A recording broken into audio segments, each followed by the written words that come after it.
On the bones of whores, I lay in clover, just to feel a little closer to my soul. You know, I was nearly in Adam and the Ants.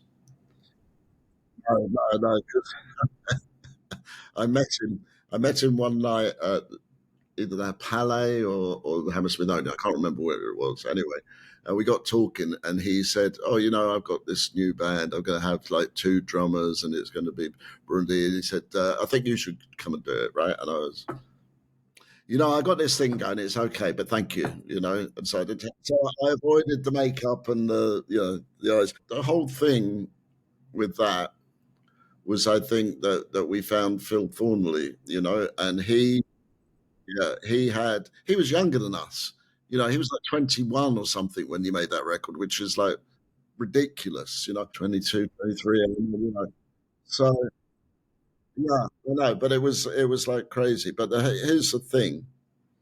I always think about that. I had, you know, over the years beforehand, I'd sort of wanted to make things more bombastic's not the right word, but I wanted to make them bigger and louder. To me, it's still my favorite album that we ever did. But yeah, yeah. And this next year, I'm going to go out on tour and I'm going to play some songs from it. But um, yeah, with my son. But yeah, so it's going to be fun. But yeah, it's my favorite. And he actually persuaded me to do that because he said that these are the songs that people know you for the most, right? So, you know, you have to have your child point out the obvious to you, you know. But he said, so, you know, shall we do it? So we did. We're going to go and do it. But the thing about that was I had finessed things up to a point. But the reason that they sound that they have all of that emotion in is because as a band, that was the only thing we had. We had nothing else at that point. At that point, it was very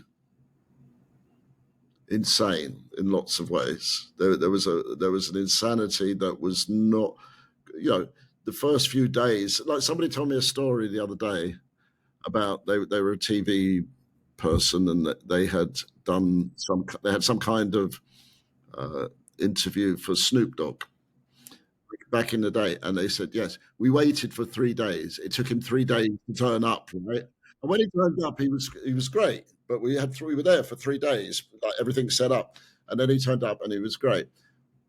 The beginning of Pornography, we didn't actually start for about 3 days because everything was just like we'd come off a tour, everything was just crazed, and the only thing holding us together as people was the music, and the music was so precise. Like I've listened to it now, and I think it's so precise and so succinct for what it was. And that was the thing that saved us because that was the only thing that could. But then we went on tour, and it all fell apart completely, very quickly. So well, the lyrics, as I remember, were done by and large in the studio as things went on, you know, and we had like a big box of lyrics, you know, and would just add more and more to it, and then eventually they'd come out. So, and that was always the method of working for a long time. And it probably still is, I don't know, but it's like we had this big box with words in it, and you know, Robert's got to sing them, so he's got to choose the ones he's going to sing. But I think for the rest of it, we started off maybe a little bit at Robert's house, and then we moved to this old studio in the middle of Surrey over. I think there's a thing on YouTube about it over the top of a river that was running underneath the studio that we could see through the floor. And it was the height of winter. It was like really horrible. I won't tell you about here, but it's like, it was like so horrible. And we went to the studio in, I think it's like Guildford, somewhere like that. And we spent a few days in there. And that's, to me, when I watch that, I know where Pornography came from because we're stuck in this room and the sort of shells that we had of the songs came together there, and that was very strong. So then to go to Rack, where we made it in St John's Wood, uh, really the best thing was with the fact that we had that huge studio with like big room, and we just took all the baffles out of the room and just stuck the drums right in the middle. And so it's like this huge echo chamber, and it worked. So uh, I think there's like some little hints at what was going to happen. That's the first album I played any keyboards on, and then after that, and it's also the first time where we had a track that had like a drum machine on. 100 Years is a drum machine. We just programmed this very simple machine up and just made it sound really weird and used it. So it was a lot of experimentation. It was all of that, all of that. Yeah, it's all of that. It's all of that. Because you come out of a teenage life and you sort of. I can remember thinking, oh, year 2000, I'm going to be 40. Wow, there's no way I'm going to live to 40 anyway, So it's like you start off being much more nihilistic, really. And then by the time we got to that, suddenly it became very apparent that, like, oh, yeah, yeah, people die. And people die that you love. And people die very close to you. Robert's grandmother died, and my mother, and it's the reality. This is what happened. This is life. Every person is going to die. So it was all of that combined with sort of excesses of everything else, and just the tension of having the three of us. Because, like, what people, I mean, but in a three-piece band, you have to be.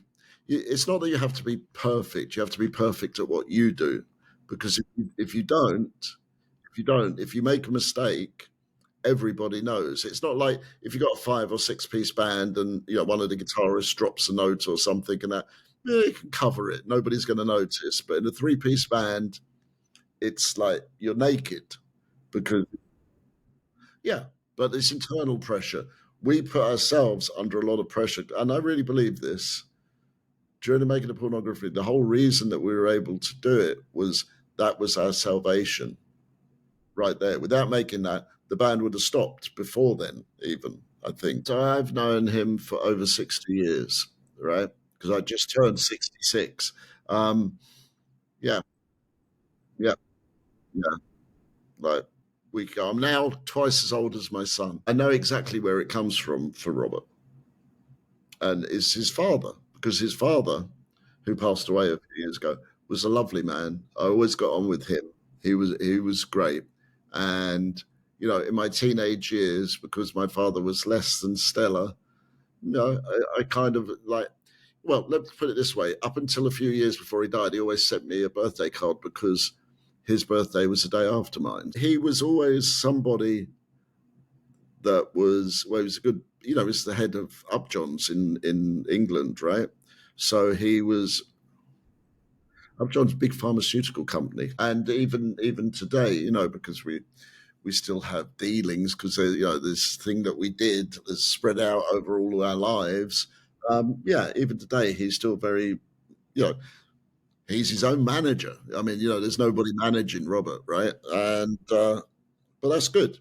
That's good, and you're right. There's something that he was always good at, and he was well. I think I said it in the book. There's two sides. Part of him is definitely the person you see on stage. That's it. That's not fake. That's it. Yeah. But, but the other part is definitely that part as well. So it's good. And then for us, to me, the thing that kept everything going was, there's yin and yang in everything, and I know that my part in the band was that emotional part that could put things in a different perspective, and together we could do that. So that was good, and that, to be honest, is the only thing that I miss. that part of it because that was a good